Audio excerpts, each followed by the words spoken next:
All right, live once again. Decided to change things up a little bit.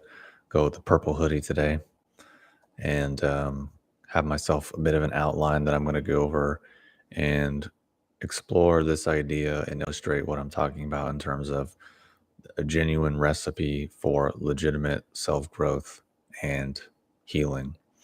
And this is something that I've really been working on and more or less refining over the last 10, 15 years or so. And observing these different trends and dynamics across many different aspects of industries like healing or self-help, spirituality, personal development, things of these nature. So the first and the most important thing to understand and to ask and to lay as the foundation for this whole conversation, for this whole process, is to develop the awareness and the, let's just say, mode of inquiry, let's say, to start to look at what our self is even orientated around. And this is something that I think mm, is a context and a conversation and a question that is often missing from many different endeavors, let's say. And people will want to improve, they'll want to fix, they'll want to try all of these different things further down the line, but never lay the foundation to understand, where am I even starting from? What is myself even orientated around? And just that alone can really be quite useful, let's say. So in modern times, I think, unfortunately, for a lot of people, the self is orientated around loneliness, porn, video games, social media, dating apps, pop trivia like TV, movies, music, or even politics. I could put in that same kind of trivia. And then for also a lot of people, drugs, smoking weed, doing plant medicines, drinking alcohol, basically some manner of being stimulated and on substances the vast majority of the time. And oddly enough, for many reasons now, it's becoming normalized to just be kind of high and stoned all the time. And that just seems really quite odd to me. Which, if the fact is you have to be kind of high and stoned all the time to function or to numb out from reality, what does that say? It means some of these foundational mechanics are probably not really operating as efficiently as they could. So these things tend to set up a neurotic, self absorbed, small minded way of orientating with the world. So, of course, that includes your internal world, meaning just kind of the relationship with your awareness to your internal dialogue and yourself, and then how you're relating to other people.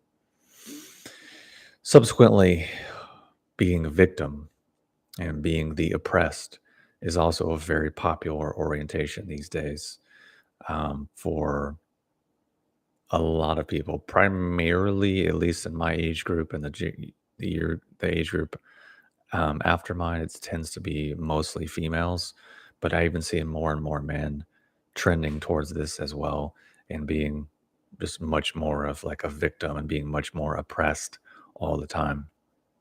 So that's maybe where on modern times people's selves is orientated around. And perhaps we can see how maybe that's going to cause conflict, that's going to cause depression, anxiety, stress, um, feelings of hopelessness, isolation, like lack of motivation, really just set a person up to be very dysfunctional and not very healthy in the simplest of terms.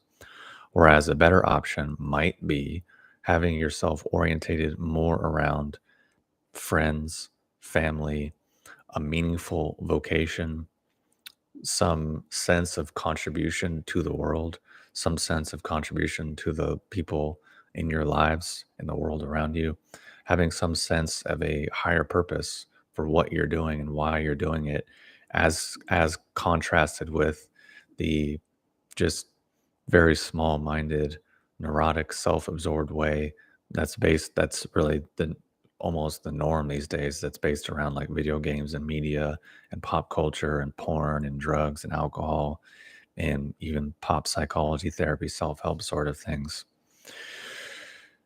This as contrasted with, of course, also valuing yourself enough to just have basic healthy lifestyle of self-care, meaning just baseline eating well, not being some kind of hyper fixated, orthorexic, extreme dietary person, but just like baseline normal. Same thing with exercise, same thing with sleep, same thing with how you regulate the vast majority of your behaviors of life. They're just somewhat basic and normal. And you're not someone who has to stay up super late every night and then wonder why the next day you have a chronic anxiety, because your rhythms are all screwed up. And I remember years ago, I made a video saying, like, hey, if you want to be healthier, just start with regulating the rhythms in which you go to sleep and wake up, the rhythms in which you eat food. And this apparently was it was a controversial thing for a lot of people because they were like, "Oh, no, no, no, it doesn't matter that my sleep is completely all over the place and I, like, barely eat, and I don't really exercise. I have all these complicated spiritual problems, and you're just not hearing me." It's like, well, maybe regulate your sleep, regulate your regular meals, eating regular meals, and regulate and move your body regularly, and I can almost guarantee you a lot of these other things that people think are complicated can start to regulate and come into balance. So that's what I'm saying is having some basic healthy lifestyle of self-care, having some basic sense of purpose, meaning, and competence, and some sense of service in your life will much is a much higher probability of being rewarding, of being fulfilling, of inspiring self-esteem, of inspiring confidence. Why?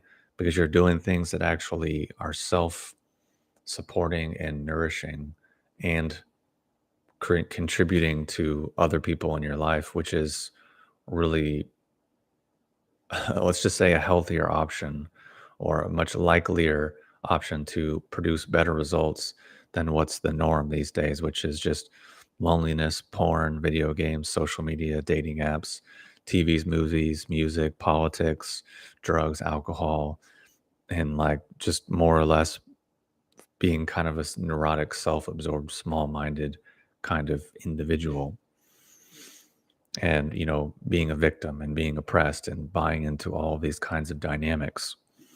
So the point is that I'm trying to get at is asking ourselves, what is our self orientated around?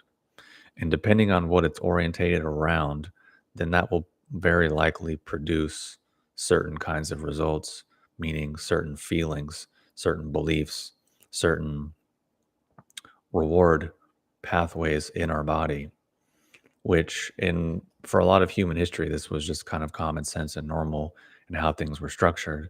However, because of the decaying, degraded, degenerate times we live in, these basic foundations are really wonky for a lot of people. And especially for people who might be interested in personal development or self growth or healing or spirituality, this is really where the rubber hits the road. Because in even simpler terms, the vast majority of the time, what a lot of people's self is orientated around is fear and conflict. And if you actually listen to what drives people and you listen to their experiences, you listen to their feedback about things related to spirituality, more often than not, it is just a response to these things. More often than not, what people mean by spirituality in modern times is their fight or flight response and their base desires. Most, if not nearly all, of self help and like inspiration, motivational stuff is more or less just related to issues of value, power, and safety, which is that is then, of course, tying into fear and conflict, which is tying into our fight or flight response, which is tying into our base desires, which is tying into what our self is orientated around. And the vast majority of this content, whether it's on social media or whether it's in books or whether it's teachers and gurus and all these kinds of things, the vast majority of the time, all they are doing is providing people with some baseline suggestion of or some emotional experience of you can do it. You are okay. It is going to be okay, which is their fight or flight response, which is experienced via some sense of fear or some sense of conflict. Because without that sense of fear, without that sense of conflict, they would more or less have all of these other pieces, foundational pieces in place that I already talked about, which means they probably wouldn't be in that context in the first place. Because basic laws, basic principles of supply and demand would dictate that if they don't have the demand, then they won't be requesting or demanding the supply. So the demand is basically what I'm talking about here, which is the fight or flight response, our base desires, and some sense of fear and conflict. Because without the fear and the conflict, the person would probably, again, not be in that situation, and they would probably already know what to do and would be doing it without hesitation. And in my experience, from what I've seen, these are really the dynamics and the mechanisms which tend to keep people stuck, tends to cause people to spiral into negative behaviors, meaning like, oh, I can't deal with this, so I have to chase this substance or this other compensa- compensatory to chase this other compensating sensation to try to counterbalance or push away this one that I don't want to deal with or I don't want to experience. I think this underlies a lot of addiction and a lot of the compulsions that a lot of us are caught up in. A lot of the times they're compensations, they're avoidance, they are it's medication. And as people get into even more refined versions of this, i.e., self-help, spirituality, these types of endeavors, this is more or less what they are engaged within. And this is unfortunately and sadly why, from what I've seen a lot of the time, these endeavors, these aims tend to not really take people much of anywhere and do very much for them, which means then they're reduced to just rearranging their pre-existing fear and conflict in more kind of convoluted, complicated, abstract context, and then calling that development, calling that progress, when all it is still the exact same mechanisms, the exact same fear and conflict, and more or less the same self orientation. And then that just more or less sets people up to be a lifetime subscriber to being a seeker or being a devotee or being basically a lifetime consumer of whatever the product or the emotional kind of chemistry that they're chasing, which is very likely coming from a deficiency of the basic things that I outlined from the beginning, which is, you know, healthy friends, family, meaningful vocation, some sense of a higher purpose, some kind of contribution to the world, some kind of basic regulation of their um, basic regulation of their appetites, basic regulation of their human rhythms, meaning like waking, sleeping, exercising, moving, these kinds of just simple basic things, and having their general sense of self orientated around some degree of purpose, meaning, and some feeling of competence and efficacy and service in the world. Because a lot of times people are like, I feel bad about myself and I'm so depressed and I have all these bad things. What should I do? It's like, well, fundamentally, you exist in the world in a very meaningless, purposeless, incompetent, ineffective kind of manner. So the natural outcome of those things is probably negative feeling. So then you're faced with the first choice: change yourself so that you can have some sense of the opposite of those qualities. Or the next choice is avoidance. Okay, avoidance. So then now we have drugs, alcohols, addiction, conflict, fear, all of these other directions in which people go to. But fundamentally, it comes down to those simple, basic fundamentals. Like I can tell you a different example of, over the years, being on YouTube from since 2009 and talking about Chinese medicine and herbalism. I can tell you how many times I've gotten the question from these highly anxious young males of like, "Oh my God, I need to build my kidneys, I need to build my jing. What should I do?" And I'm so afraid I've depleted my kidneys, and give me the right best herb that I should do. And or even, older men who want basically some kind of herbal steroids. Um, and I'm like, well, tell me more about the situation. Usually it comes down to some kind of sexual compulsion, some kind of addiction or porn addiction, usually, and then chronically masturbating.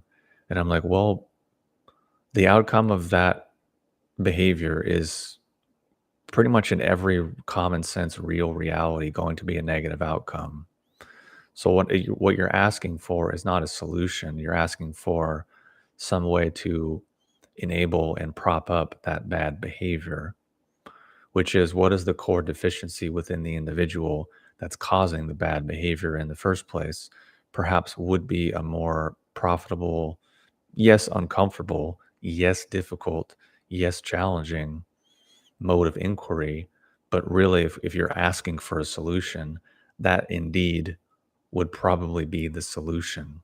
Now, of course, herbs and supplements and treatments and medications, whatever, of course, have their place, can be useful, can be very beneficial, can be very great, of course, but they'll never be greater or more powerful than poor behavior. That's just an unfortunate rule of life. Or they might be for a while, but eventually that tax will have to be paid because it's just some rule or some law or some principle of life tends to be that way. So that's a really great example to kind of illustrate some of what I've trying to get at here. And I think, yeah, I think for whatever reason that can be offensive or challenging to a lot of people. But I think, okay, fine, cool. And that doesn't mean it's not true. That doesn't mean it's not accurate. That doesn't mean it's not relevant. That doesn't mean it's not useful. It just means it might personally register as challenging depending on where we are, which I can completely empathize with um, as a human being, because it's not like these things are particularly easy to deal with at times. That can be simple to discuss, can be simple frameworks, but actually interfacing with them and doing them, of course, is can be a very different thing. So again, just reiterating the point: what is our self orientated around? And for a lot of people these days, it is just media, social media, video games, dating apps, porn, TV, movies, music, politics, drugs, alcohol. And that basically sets us up to being a neurotic, self absorbed, small minded individual. Why does it do that? Because we're just constantly fixating on our temporary, subjective feeling, and doing this thing, getting a feeling, doing this thing, getting a feeling, doing this thing, getting a feeling. And that's basically becomes our mode of interacting with the world, which is not a very, it's okay for children because that's how children tend to operate and learn about things. But for adults, it's not really that productive.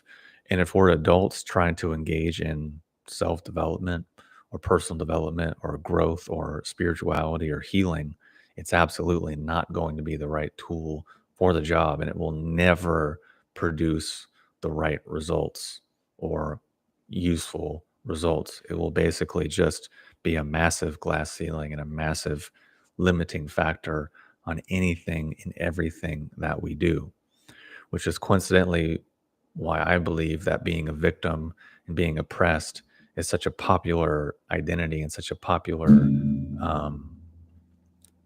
response in the world right now because of these foundational mechanics that I just outlined, versus having yourself orientated towards some sense of community through family or friends, or something that you belong to, or some meaningful vocation, some sense of some degree of higher purpose or some kind of contribution to the world, having some basic regulation for your appetites, some basic regulation for your lifestyle, for your rhythms, how you wake up, how you go to sleep, how you eat, just basic regularity and basic rhythm and harmony.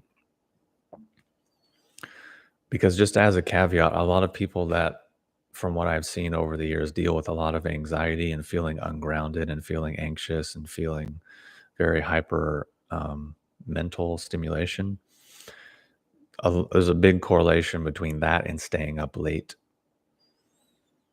So basically, if people just go to bed early, a lot of that stuff will profoundly and strongly improve. And then generally having some sense of purpose and meaning and competence and service in your life.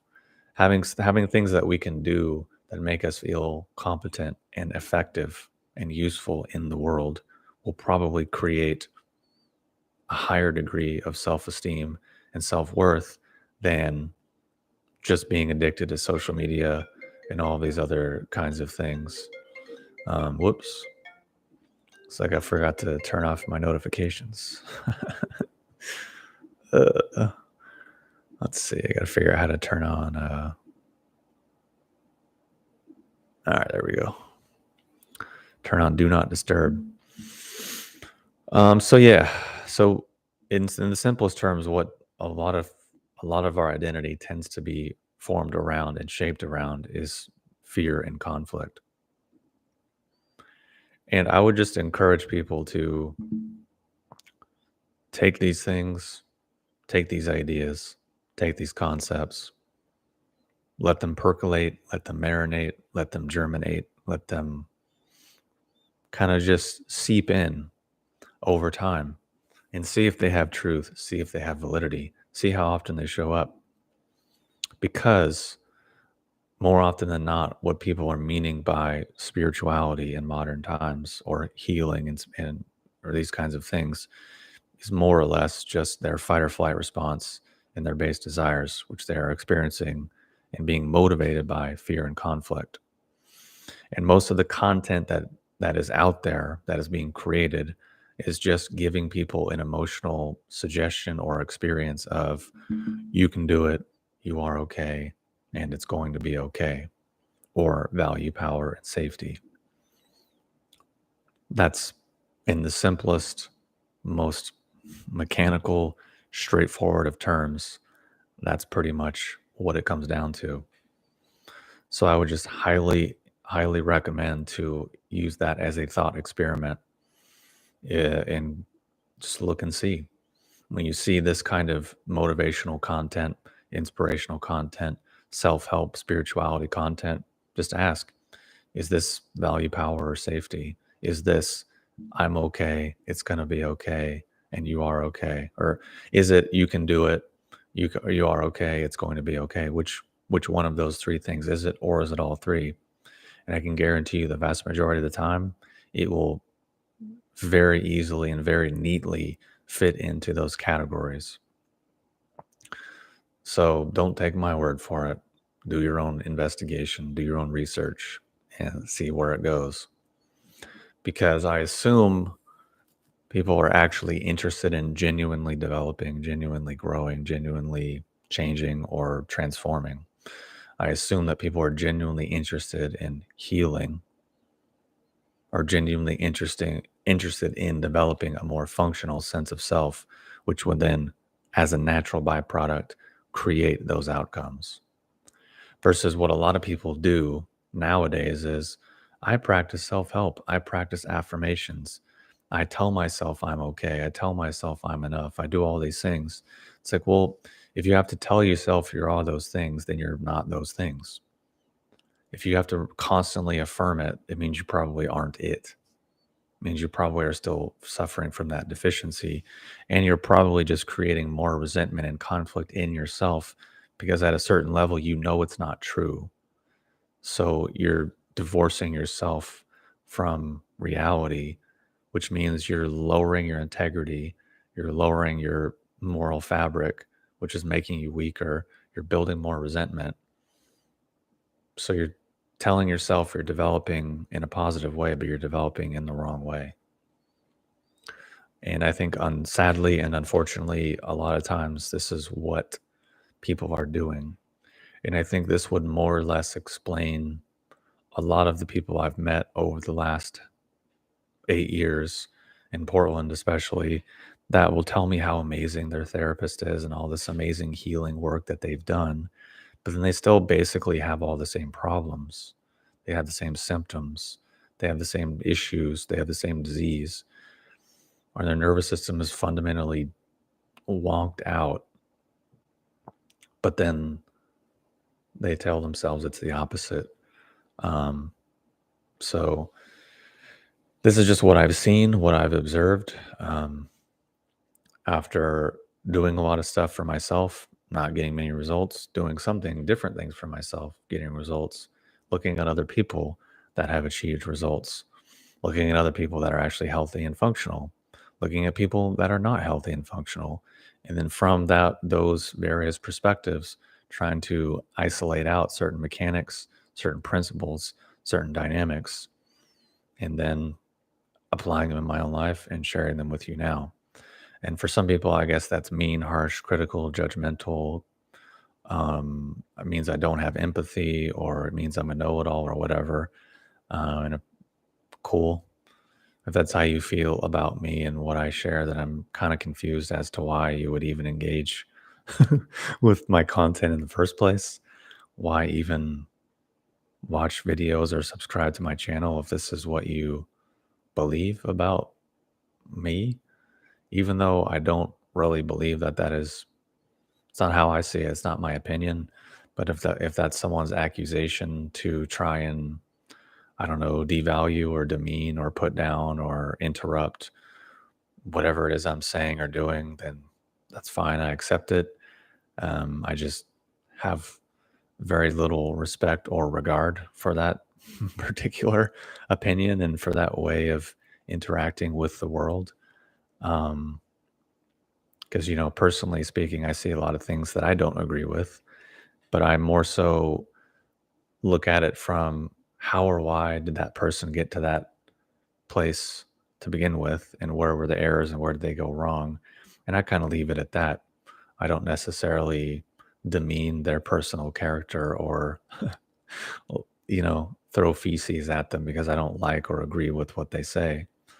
In actuality, many of the teachers and mentors that I had early in my life, and at many times I didn't like or agree with what they said at all. But I just said, "Oh, I don't like and I don't agree with that." Then I left it at that. So I just say this because I see, various people interacting online, and I see various conversations, and I see very skilled, very intelligent teachers putting out very useful, very accurate, very powerful information for free on the internet to people. And then I see the vast majority of people, at least commenting, mostly missing the point completely. But again, this comes down to, as adults, we're each responsible for ourselves, for our own behavior, for our own conduct, and for how we choose to interact with things and others. So again, recapping what I'm saying in this live stream, which is starting to ask ourselves and look at and observe what our self is even orientated around, and how, at least the vast majority of the time in modern times, it seems to be orientated around things that will almost guaranteed produce negative outcomes, and almost guaranteed leave us feeling empty, leave us chasing constant highs. And I think one thing that's been interesting to me over the years, as I've put out many of these ideas and recommending people maybe be less stimulated, and pointing out how overstimulated we are in the modern times, and then even suggesting that maybe people might want to be a little bit less emotional, and then seeing the reaction and the feedback and the negative pushback on those things. because being really emotional is another form of stimulation, which all the things that I just listed, whether it's media, social media, politics, and even what a lot of people are doing with self-help and spirituality and all these other things, it's just emotional stimulation. And if the vast majority of the time, if you took away the emotional stimulation, they probably wouldn't engage in that thing at all. Or if they did, then they would have to rely on something else, something more solid, something more tangible, something a little more consistent, because emotions and feelings are pretty transient. I think we can all agree. Whereas if your life is orientated around a sense of meaning, a sense of purpose, or having meaningful, rewarding relationships, a meaningful vocation, some degree of contribution to the world, some degree of regulation over your base desires, your appetites, and your rhythms, having some sense of purpose, meaning, or competence in the world, those things are all a bit more stable, reliable, predictable, solid than just chasing feelings and emotions. So that from that standpoint, that's why it's always a bit odd to me that when I make those suggestions about lessening stimulation and emotional things, people get so uncomfortable. It's like, well, wait, I thought you wanted to develop. I thought you wanted to move forward. I thought you wanted solidity, stability, empowerment. And just from looking at the simple, easily observable, objective nature of these two things that I've just painted out, I think hopefully this you can see which one might produce what it might produce and what the other one will probably produce. And that's just common sense. And actually, no, it's not common sense. It's not what I mean. It's the wrong word. That's just practical and pragmatic is what that is. I wish it was common sense. But in maybe some places for some cultures, I think it still is. But in modern times in America, does not seem to be the case. So yeah, that's all I have for today. If there's any questions, I can definitely answer questions if there are any. Otherwise, I'll just keep repeating the same thing that I've just been repeating for however long that I've been repeating it, because that's all I really have on my outline for today. Um,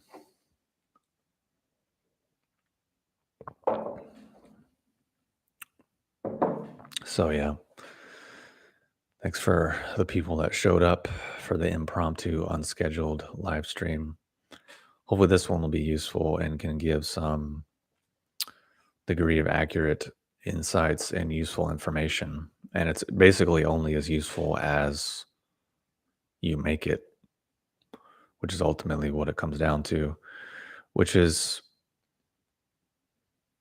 why I've been talking about being able to listen repeatedly so often over the last few years. It's because I noticed it as an example. Well, I can notice it from almost every video, but as an example, when I taught an exercise in whatever video I did or I demonstrated different things, mostly every comment or it just basically I could see the process of me saying and sharing something, and then what I hear back from other people tends to include a lot of things that I didn't say, that I didn't suggest, that I didn't imply, and that I did not instruct. So then that now it becomes on the other person, which is why I'm always talking about being able to listen and being able to actually hear and being able to actually understand.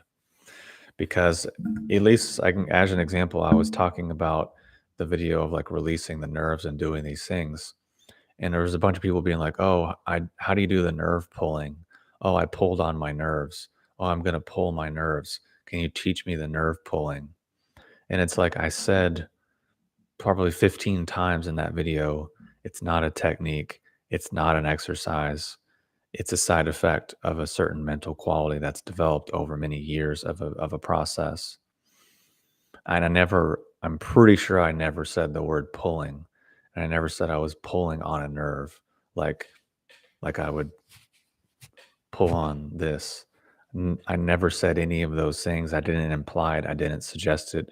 I tried to be abundantly and explicitly clear and repeat numerous times that it was a side effect and a byproduct of a long chain of causations and years of practice to develop certain qualities that then led to being able to do that thing. That's what I said probably again a dozen times. And then still people are like, wait, can you teach me the nerve pulling? How do I do it? What's the method? How do I pull on my nerves? Why are you pulling on your nerves? And it's like, I didn't say that. I didn't suggest it. I didn't imply it. And I said, I can't teach you how to do it because there's no method. It's a side effect and a byproduct of a long chain of processes. I can teach maybe all the way over here how to start the process that might eventually lead down the road to the thing.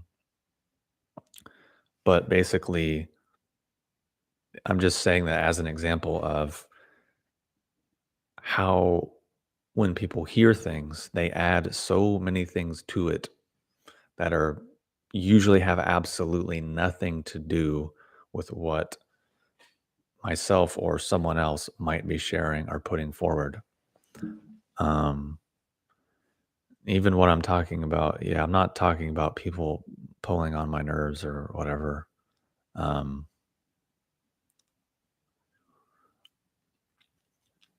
I'm trying to just reiterate the importance of being able to listen.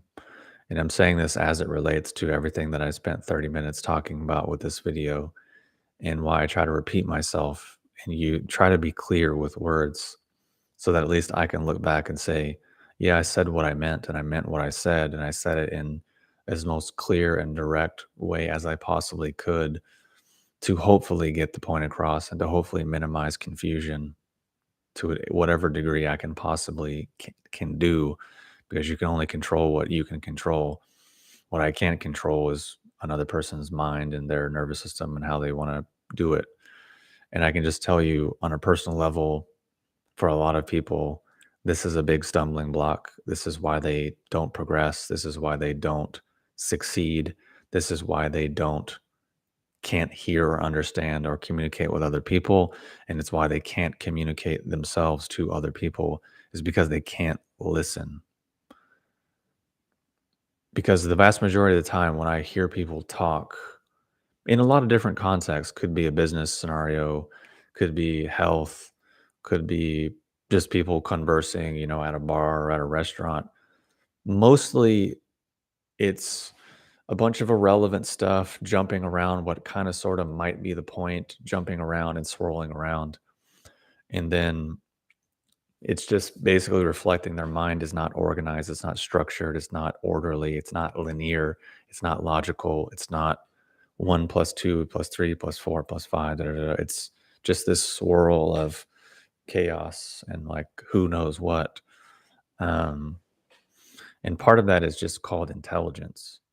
Because there are some intelligent people that are just this cloud of chaos, but I notice their intelligence tends to be in one arena, whereas people that tend to exist in the world in a pretty efficient way, it tends to be because their mind and their thought process is structured and orderly.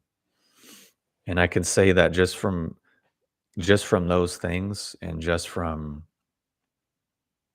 that, and then just from being able to listen can be profoundly life-changing and powerful or empowering. And basically that's the vast majority of every video that I do is like, here's the subject. Here's my attempt at trying to develop a structured and organized thought process to this thought or to this concept and put it in a video. And then how that interacts with other people's mental chaos and lack of organization, and whatever else is fine. That's again, you can only control what you can control. So then, then when I do meet people that their minds are structured and orderly, we can just have such a different degree of conversation. I have some friends that are like that, luckily. I have people in my life like that, luckily, where we can just talk. And whatever I say, they can already make out and understand all the presumptions and implicit things to it and understand the context. And then we can actually have a conversation that moves and goes in a fairly, orderly way versus a lot of people. It's just like, honestly, the best way I can describe it is if uh, talking to a lot of people is like scrolling on social media. It's like this.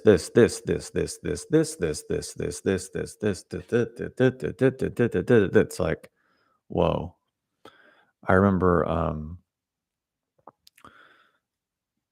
this is a funny story that I'll tell and then I'll get off here. But I remember I was on a date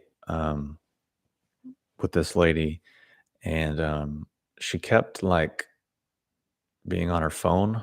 And this was a first date within 5 minutes of meeting. She had her two phones out on the table and was kind of like on the phone, put it down, on the phone, put it down, right? And then we got food. It's like, oh, I got to take a picture. I got to do this. I got to text her this. Da, da, da. I was just kind of like, before I even started eating, I was like, look, I'm going to give you a choice. You can do the phones or you can do the date with me. I was like, I'm happy with either one, but you're going to have to make a choice because we're not going to do both. I was like, and I kind of just went on a thing about how distracted I was trying to be a little bit less direct. So I was talking about people are distracted and I really value like being present and having quality time with people. And if I'm eating, I prefer to eat and all these kinds of things. And they're like, oh, but I'm just so busy and I'm doing all these things. And I was like, cool. I'm very busy too.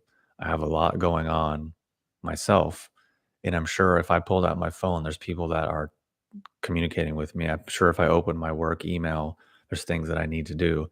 I was like, but I'm an adult and I made the decision to come here with you as another adult to get to know you as two adults taking the time to get to know each other. So I was like, if you're not on board with that, then obviously our values don't align. So I'm happy to leave. And this was in within like 10 minutes. Because that's when I realized in that moment when I was listening to them talk, when I'm looking at them, when I'm watching how their mannerisms and their body is and how they're interacting with their environment, I'm like, they are literally just a person on a computer with 15 tabs open, swiping, moving around, swiping, moving around, swiping, moving around. And I could just see it in their nervous system. But then now I'm the object that's on their tab, that I'm just a tab that's open in the midst of all this other chaos and two cell phones and texting other people and taking pictures and all this kind of stuff. And I'm just like, look, dude, this is not how I roll. It's not how I live my life. Like, so this is it. We can do this date or you can be on your phones. We're not going to do both. And the lady thought I was joking, but I was like, no, no, no. I'm happy to leave right now. I'm like, I just want to eat food, have a peaceful and calm meal, get to know someone. If not, I'll just eat food and chill by myself. It's fine. I have plenty of other things I could be doing. So then they finally put their phones away. Um, but they thought I was joking. I was like, I'm not joking. I'm dead serious. I will walk out. Um, and then I could tell that this wasn't a very attractive female that was used to always getting their way and always having people kind of do whatever they wanted and always having men basically kind of just what's the word? Basically just be simps. Um, because later on in the date, she was telling me about how her now I'm just rambling. This has nothing to do really with the original thought. Actually, maybe it does.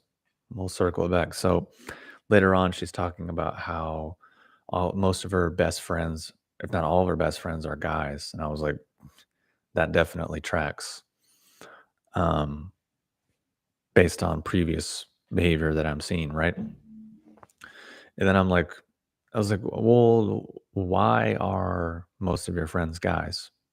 Interesting. And she said, "Oh,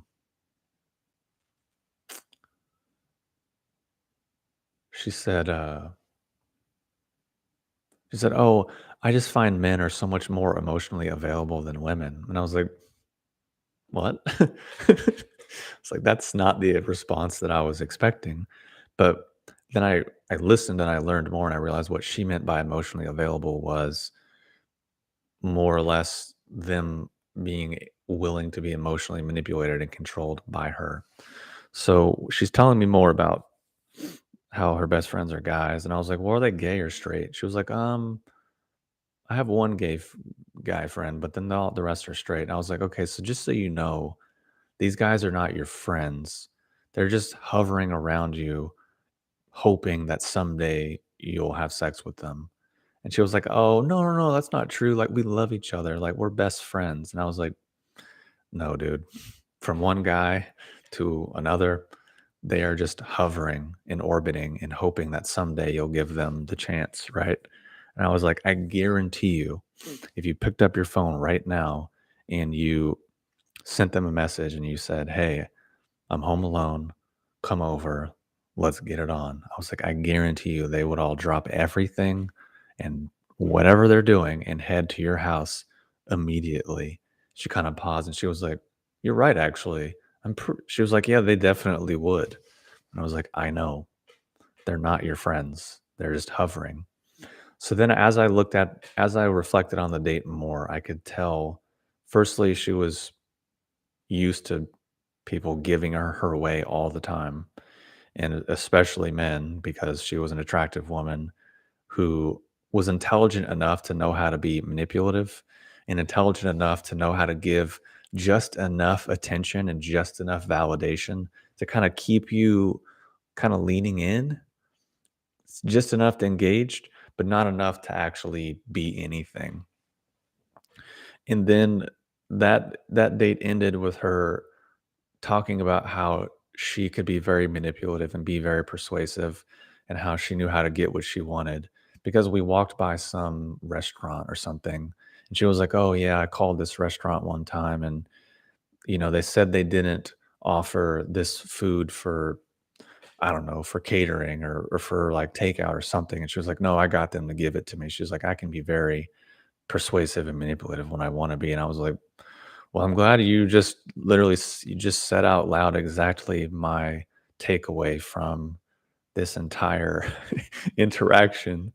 And I hadn't encountered anyone like that in a while. So I was like, "Oh yeah, I forgot this is a thing." So then I ended that date. So the lady said, "Oh, um, I could see us just being really good friends." And I was just like, "Okay, have a good night." And just turned around and like walked away and went to my car. Um, in my mind, I was like, "Oof, I'm glad this is over. What an entertaining and odd evening. I'm never gonna contact this person again." Of course, as soon as I get back to my car, they're already texting me, already asking me questions. Next morning, already asking me more, already texting me again. A few hours later, texting me again. So my takeaway was that I think this was a lady who had not been told no by men and had not encountered many men with actual developed sense of self where I didn't really take her bait. I didn't get off from like, "Oh my god, a hot girl's giving me a little bit of attention." Ugh. It just was kind of like, "Okay, I can see this for what it is, and I'm actually more interested in connecting on like a human level and conversing together as humans." But that really was not on the table, so I wasn't interested beyond that point. Um, because the thing is, if I'm a guy and I just want to look at hot women, I can just go online. I mean, if that's my only interest, granted, if my interest is actually connecting with a human, then yeah, looking at pictures on the internet's not going to be very rewarding. So if my interest is actually connecting from as a human level, then it's going to be different things. So I don't know why. I can't remember exactly why I even went on that tangent in the first place, but that just reminded me of how distracted a lot of people are. And that was a moment where I really, for whatever reason, it just really hit me. It was also around the time when it really hit me how profoundly programmed and mechanical a lot of people are that really watch the news a lot and are really like really taking it straight in the IV. Um, I could just see their nervous system and their whole kind of mental space interacting, and it was just sort of like, whoa, okay. To where you can, at a certain point, basically just predict responses. But anyways, I'm not going to go and talk about that stuff anymore because um, I think that's kind of the point of the video. The point of the video was a long time ago, and that's just a long tangent. Um, so yeah,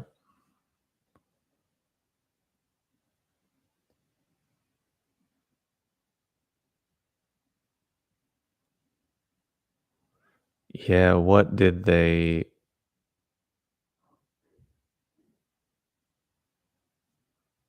Yeah, yeah. You can definitely see the mental space. Maybe that's the best word for it. The mental space of someone who watches a lot of that stuff. Um, which if a lot of the mechanics that I'm saying weren't true, then why is the stimulation threshold for media continually going up? Because people are getting habituated and numb, so they have to keep going to the level. I mean, just think about like a scary movie from the 80s versus a scary movie from today, and then look at that threshold. Pretty massive. Um, Granted, of course, yeah, technology is better and all these other things, but the tools are better. People can do more, but also just the nervous systems. So my prediction is that we're going to be seeing a lot more people just getting completely fried out. Um, so at least in the health world, people that are really getting deep into cold plunges and Wim Hof and psychedelics and plant medicines, mm, their nervous systems and their adrenals are probably gonna give out. They can get away with these behaviors, in their 20s and early 30s, and at a certain point, the tax will have to be paid. But don't take my word for it. Anyways, so if there's not any questions, I'll get off here while it's still a little bit of early time, or it's yeah, still a little bit efficient. So yeah, that was my whole spiel for today. If you tuned in late, go back and watch the beginning.